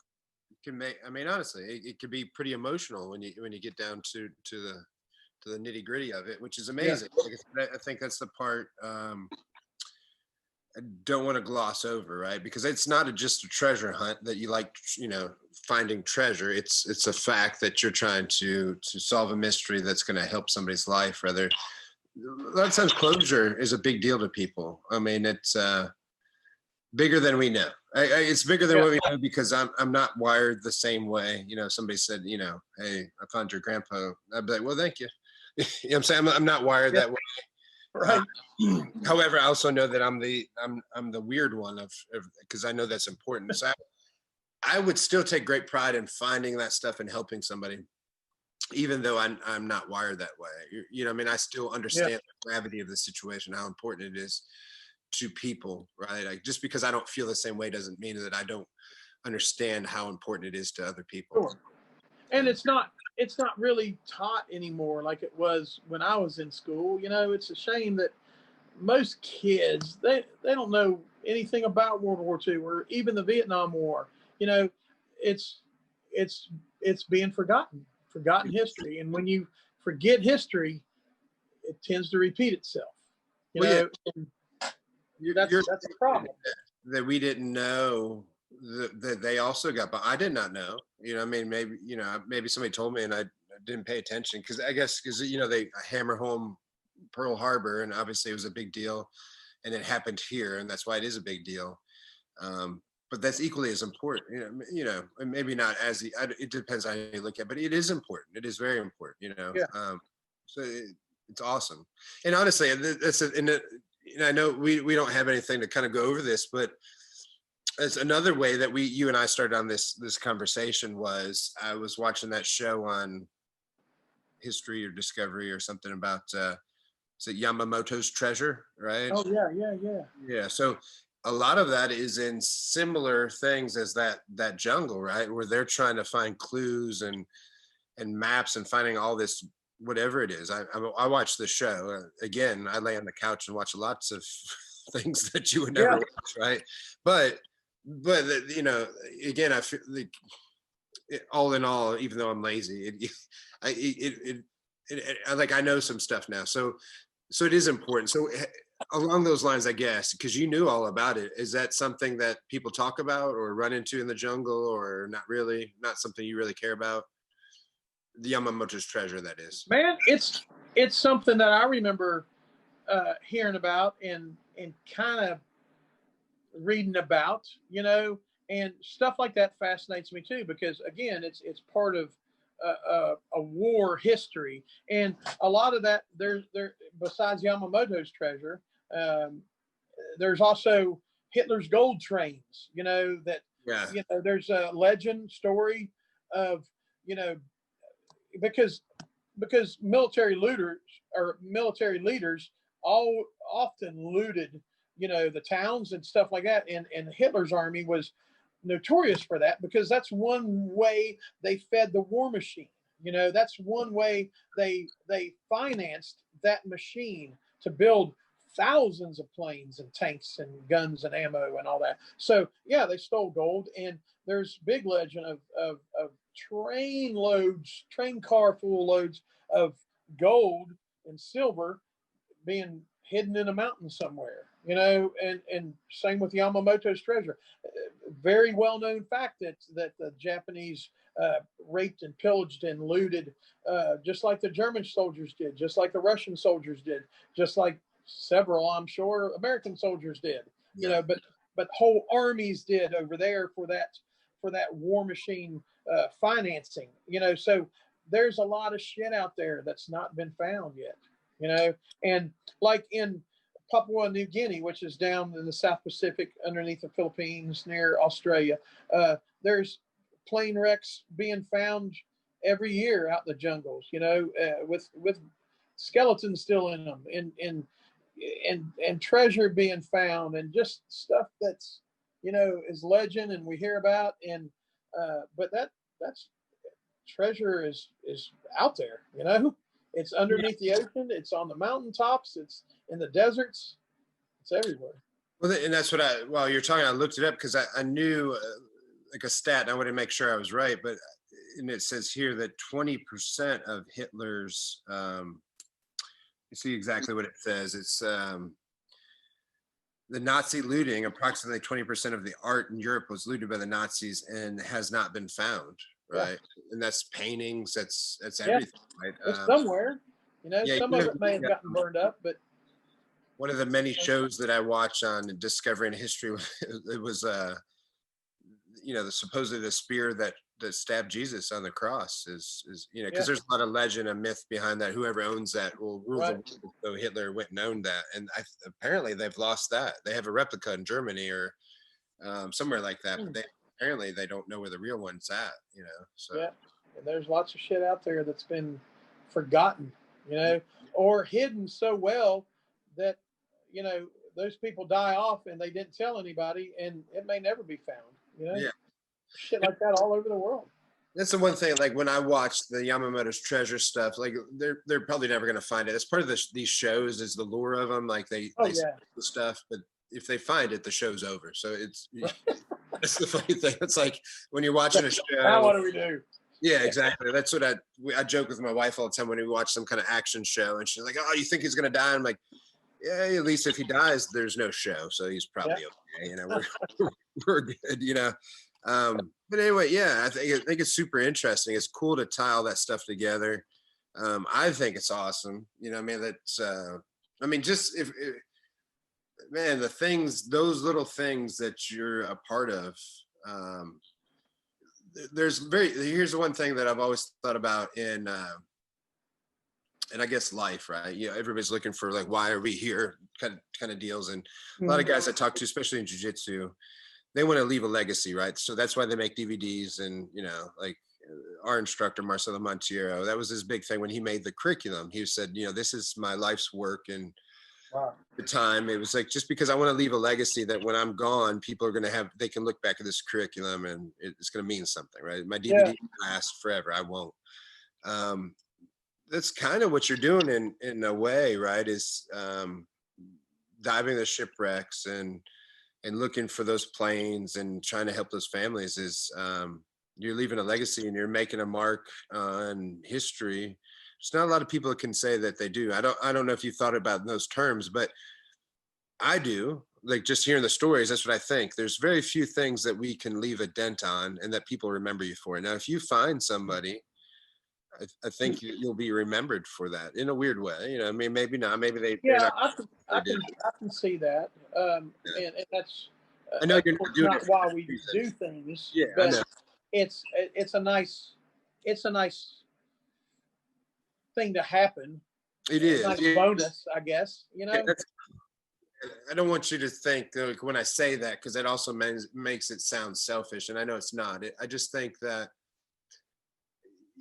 We're all put on this earth, right, to do something, right? So why don't we make the best of it? And that's part of making the best of it is actually doing something that's important to somebody, and maybe you'll be remembered for it. And that's the thing. There's billions of people that are, you know, trillions and whatever people are going to be around, and not many people are going to be remembered for doing a whole lot of stuff, and that's fine too. But if you can, that's awesome, right? And I think you're in a position that you can do those kind of things. And I know that's not the important thing, but it is a cool side effect. Sure, it's a nice bonus, and again, knowing what an asshole I was as a young kid, and even a very young adult, you know, to try to make up for some of that, you know, is important to me also, you know, because when I was trying to get certified as a school counselor and filling out that form, have you ever been convicted of a felony, and explaining that, and then it took 5 years to get certified, dude. That shit still with me, you know, and it was frustrating because I was like, man, I freaking did the course. When I went through the course, I told you and asked you if it was going to be a problem, you know, so to have to freaking deal with that, and you know, the still restrictions on, you know, owning firearms and stuff like that. That's stuff because of a choice I made. Now I can't even legally own a firearm. I mean, Justin's got a few nice ones. That changes stuff. But stuff like that, you know, reminds me almost daily of one of the mistakes I made that I think I already paid for. But sometimes you pay for things and it affects the rest of your life. And that's, you know, again, going to these places and seeing the things and seeing how people act and interact and just what they do and how they live is part of the important thing of me trying to not be an asshole American. Because a lot of times when I'm in the Philippines, I don't hang out with many Americans because most of them are assholes, and I see how that's reflected in the general consensus of the locals. You know, we expect things to operate as they do here. When I go to Cuba, it's the same thing. I mean, nothing works the same over there, even for the locals. on a daily basis, things are different. No, and this kind of goes back to what we were saying about the worldly the comment that I made earlier is I think when you go to a different culture, your job is to immerse yourself in the culture and become that to a degree. More so than being an asshole American. You're not supposed to go there and tell them, well, this is how we do it there. Right. Yeah, it doesn't. Most people don't understand that. Yeah, that's why, like, and I hear it a lot in France, right? Because people go there and they're just rude for the Americans. I know, look, not everybody is. So we're being, but that's why you hear that a lot. You hear asshole American. Yeah, I hear it a lot, a whole Yeah. lot, right? And I think it's because people go there and they're just like, well, they try to take over. They don't like become part of the culture, try to learn the language. It's like when people are here and you're at a Mexican restaurant and you're like, well, you're in America, why don't you speak American? It's like, come on, people, like it's, look, we're not going to solve any problems here, but I think part of going to as many places as you can is people are always going to judge people. So I'm not going to say you can't judge people, but you look and be like, man, these people are poor and they're making it work and they are smiling. And so what can I learn from this? And what can I do to make myself a better person? And not tell them if they just did this, they'd be, what I mean? Like, it's just, right. Yeah, we're all different people. We're all trying to make our way. And I think ultimately, I know for me, it makes me a better person. Like, the first time I went somewhere was Ensenada, Mexico, or what, I just saw the first, but I got to see people very poor. And that's the other thing. A lot of times, because I was thinking along with the Mexico thing, I was at Cancun too, but that's the other thing. A lot of times people go to other countries, but they're on resorts. So they're still basically in America. Yeah. You know what I'm saying? So like, yeah, exactly. Yeah. I like getting off the beaten path. And another place I've been is I got to go to Cuba 4 times doing some mission work over there. And, the thing that drew me there initially was, well, Americans, we're not even allowed to go there, because of our freaking government, and sanctions. But, a pastor I worked with here has been going over there since '89. And he just died last year, but he'd had more than 50 trips under his belt. So to go there, and the Americans that do go there, or any tourists really, I mean, Havana is the place to go. Mm-hmm. And Havana's freaking pretty cool, but to be able to travel 10 hours out of Havana and go to these little freaking towns where, they definitely have not seen Americans, and to see how they live, and the Philippines is one thing, and Mexico, has every place has its poor, and it's usually not a big middle class, and then the rich, and there's a big separation, but most things are available if you have money in just about any country, but Cuba, sometimes even if you're rich and wanted it, it's not available. I mean, there's probably not one single music store in Cuba. Mm-hmm. To get things like that, I bring them in. Every time I go, I take guitars and cymbals and drumsticks, guitar strings. We took a keyboard, and just because stuff is not available over there. So that's 2 different worlds over there. It's hard to explain Cuba because it's so different. Because stuff's not available, it's freaking weird. I've stood in bread lines, because with the ration book with my pastor friend, and tried to see what it was like, because we hear over, oh my gosh, you can only buy 14 eggs per month and blah blah. Well, that's true. And once you run out of the ration tickets, then if you want something, you're gonna have to barter for it, or there's a huge black market over there. But because no one can live on a family can't live on 14 eggs a month or whatever. You got to find it. Yeah.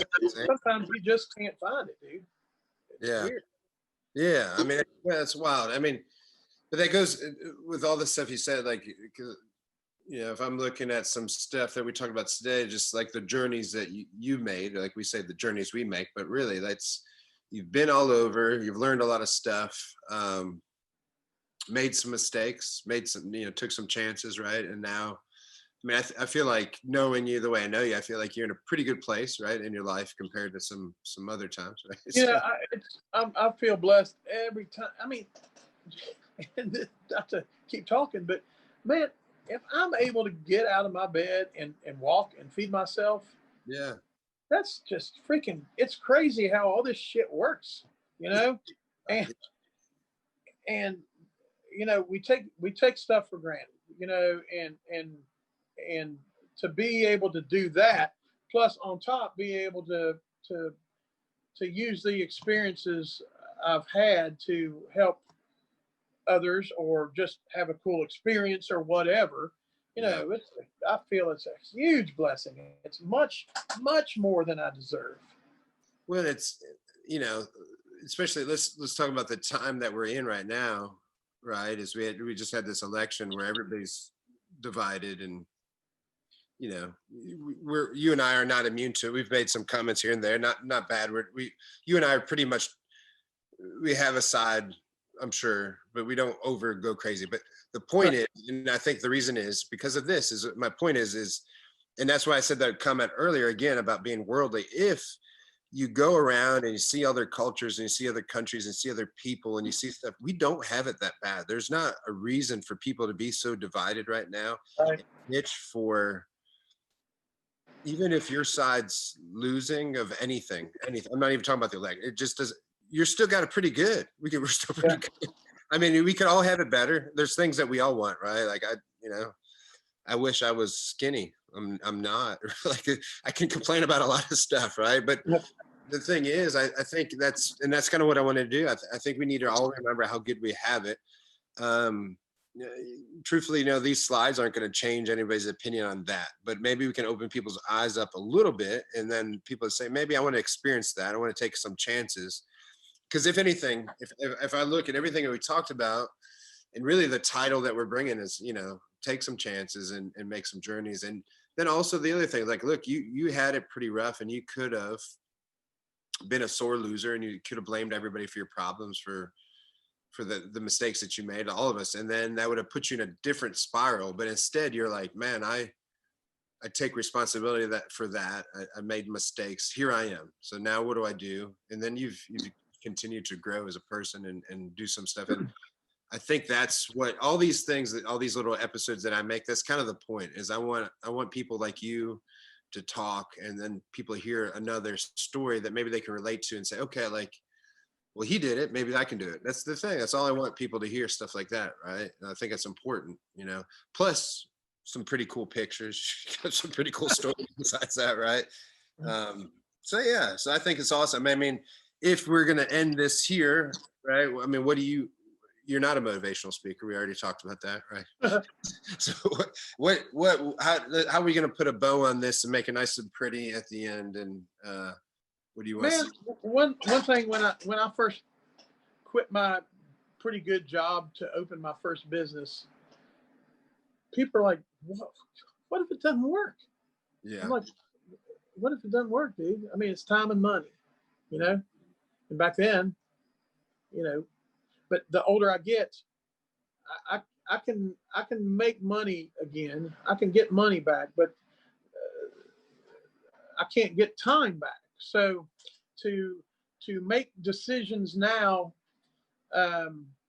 based on emotion, which again is, you were talking about the state of what we're in now. Most people are thinking emotionally and not with facts and data to make decisions, So, and I'm a pretty, as an artist, creative type, I'm pretty emotional anyway, but a lot of my mistakes and a lot of my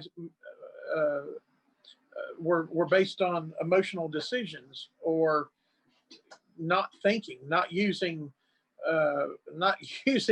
logic, and I think, again, the older I get, the more I know that money is not really a motivation for me, except as a vessel to allow me to go do this stuff and to build schools and to feed kids and to be able to take my wife back home so she can be a part of her family, and to go help someone in Cuba get a church started where the government is still oppressing, anything except what is permitted there, because it's still a communist socialist country.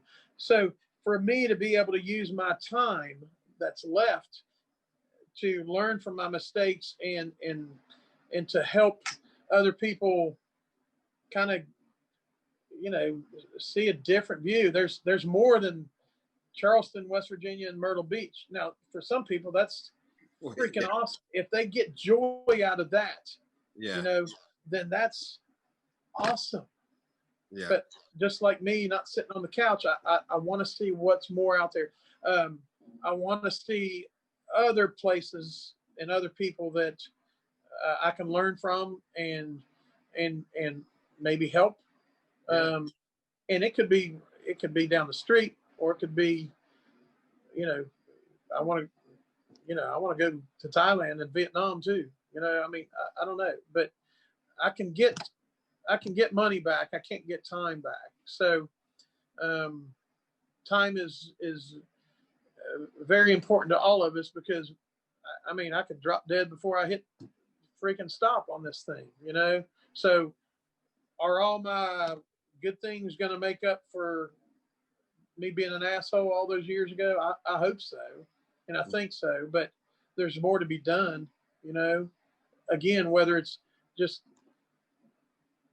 listening to some old lady in the grocery store line tell me about her freaking grand dog, or building a school, another one. I mean, whatever. But it takes empathy and sympathy and compassion and just a little bit of time to make a difference in someone's day or life, or just smile at them, or whatever, So I try not to be an asshole, but sometimes I get caught and it's fun, and I don't freaking like that.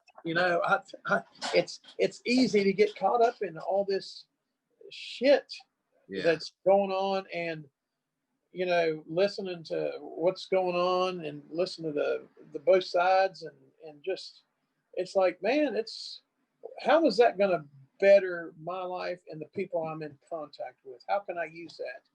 Most of the shit on the news I can't. So, to make our own way in order to help our families and the people we love and care about, and complete strangers is pretty important to me, and I just want to do a better job at it, and I want to, again, being a Christian, I want to hear that, well done, my good and faithful servant, when it's time, and that's more important than having the freaking boat and the big house now. I think that's beautiful. I think we should stop there so I don't ruin your beautiful sentiment. But tomorrow I want to go get smashed in the face again. Yeah. I mean, with that. I mean, one of my trainers a long time ago said, I'll mess up his quote, but it was, God's favorite person was David, and he was a warrior. So, and he was, absolutely. Yeah, and he was a warrior. He said that's what we are. So I tend to think God but loves. He was also flawed. He was an adulterer and a murderer. But he asked for forgiveness, and that's, again, what I try to do every day, because every day is a struggle. Every day is something that easily, like this freaking computer screen over here, is pissing me off. But when I think about it,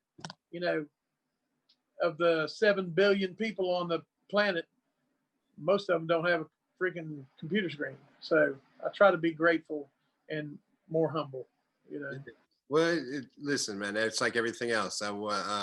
We joked about it earlier. I want to be skinny. Some days I screw up and I eat 20 Reese cups, but then I got to be thankful for the good days, right? So it's the same thing. We're all going to screw up. doesn't just stay off track. You know, as long as you're doing better than most, learning from your mistakes, will do good. But anyway, yeah, honestly, yeah, Joey, just so you know, too, you make me a better person. That's why I wanted to talk to you. So I appreciate it. And I'm thankful that I know you, and I'm thankful to hear all that stuff. So, and that's the gym,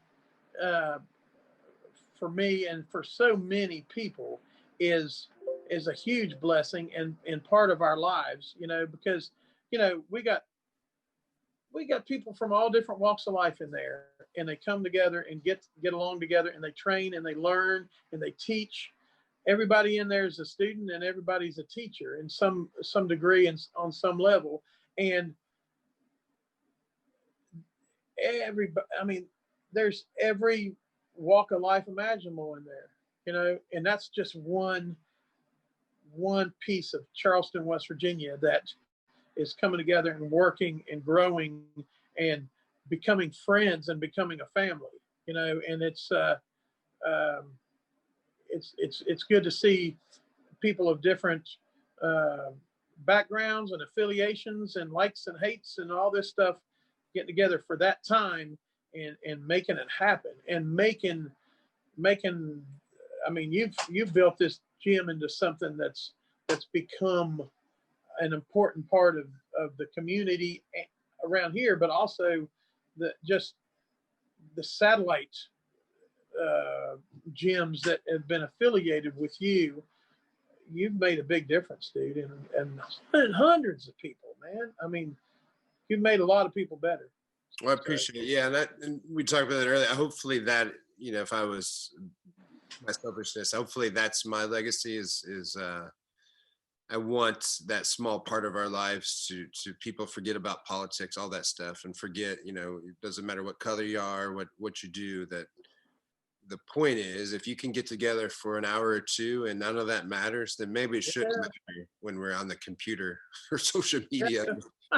Right? So, and that's my hope. I mean, honestly, it's a weird, you know, but I think in our little niche, it's working out. And you're doing it, man. You're doing it, and everybody in the gym's being an integral part of that. Awesome, man. I appreciate that, and I appreciate you, man. You're the man. And thanks for today, man. We'll call it quits, man. I appreciate everything. I think everybody's gonna really like that. I really enjoyed it. So thanks. That was fun, man. Yeah. All right. Awesome. Right, you and your wife have a good night, man. Do what? You and your wife have a good night. I appreciate it. Yeah. All right. I'll see you tomorrow, buddy. Thanks, man.